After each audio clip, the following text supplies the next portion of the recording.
My name is Rebekah Elowyn, and I am a pastoral counselor. I was a teacher for 11 to 12 years, and I taught, grades from 4th grade up to 10th grade. Then I was called to ministry, and I wanted to do a different kind of ministry from teaching. And I think I was called to do a different kind of ministry, and went to seminary, and that's when I met my husband. So after 10 years in the parish, then I came out to California. I wanted to work with people who wanted to change, and so I began studying psychology, did another master's, and am now a pastoral counselor. My diagnosis was dissociative identity disorder, which is in short called DID, and formerly called multiple personality disorder, and post-traumatic stress disorder. The first treatment, significant treatment, was when I was in the parish and newly married, and then got 2 children, and I was in a totally different denomination. I needed help with marriage and dealing with everything. One of the requirements to become a therapist is to do child abuse workshops. And so I registered for one in my first year and second semester. And it was very difficult. It was supposed to be. But I had to leave the room several times and sit on the stair landing. It was eye-opening for me. And after that, and one of the people who led the workshop, I ultimately worked with for about 15 years as a therapist, Dr. Patrick Gannon, who was marvelous. As I began to work with Dr. Gannon,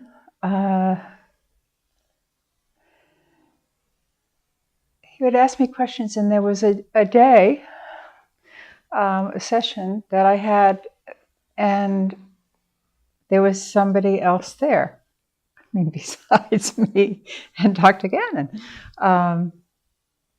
Somebody else was answering questions, and I didn't know what that was to begin with, and there were several. I know now, alters or personalities. They're really parts. An alter is a part of myself that emerges in order to deal with some trauma that's happening. And that's wonderful and life-saving for the host. It was for me. If that hadn't happened, I probably wouldn't have lived through my childhood. I can't imagine how I could have. So it was in probably the first year of therapy that came up. And then we both knew what we were dealing with better than we did before. And then we started defining the communication system inside, so alters could talk with each other and talk to me, and ultimately they talked with Patrick. They talked with my sons and my husband too, but not in therapy, obviously. As they came up, they were most emotional the first time they presented themselves, emerged into the open, so to speak, so that they had an actual voice. And that was something they had never had before. They simply came up before in trauma and got me through whatever was happening. But they didn't know I didn't know whether they talked to each other, but anyhow, that was what we taught them, how to relate to each other, that they knew who was there. As somebody else would emerge from other memories, then we'd get them settled in with the whole system internally. And that worked remarkably well. It's a three-pronged process, really. The first is simply identifying who's there and what are their connections with what happened to us. The second part of the process is to go through representative memories. You never go through absolutely every memory. I don't know how anybody could find them all, but the ones that present themselves usually are of a type. For instance, I was abused from toddlerhood until I was 17 and left home. I graduated from high school, and I was gone. In that time, there were very specific different kinds of abuse, and different altars would come up for those different kinds of abuse. And there was a 3-year period from 5 to 7, 5, 6, and 7 years old that my father was involved. Maybe he was involved for a longer time, I don't know, but he was involved in those years with satanic ritual abuse. At different stages of the ritual, different altars emerged in order to get me through that stage. And so that's the second of the 3 prongs. First identifying, and then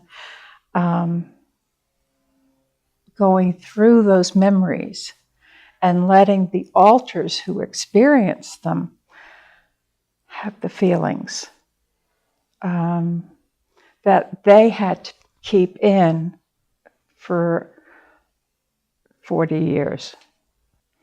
The third thing is integrating them. When they have expressed the feelings and have had psychological healing, spiritual healing, when they have been heard and cared for, then they're no longer needed. And so they can integrate into myself. I find that in my work with clients that whenever I work with dissociatives, and I never have more than 3 dissociative clients at a time. It's way too much work to have more for me. I don't know what it would be for anybody else, but I always tell them that I was dissociative and that I am integrated now, and they can see from how I present myself that I'm happy and seem together. And it seems to have the effect of reassuring them that they can get through this. And in fact, the prognosis is the end result of the therapy can be very positive. They can heal. I would say I have healed from this.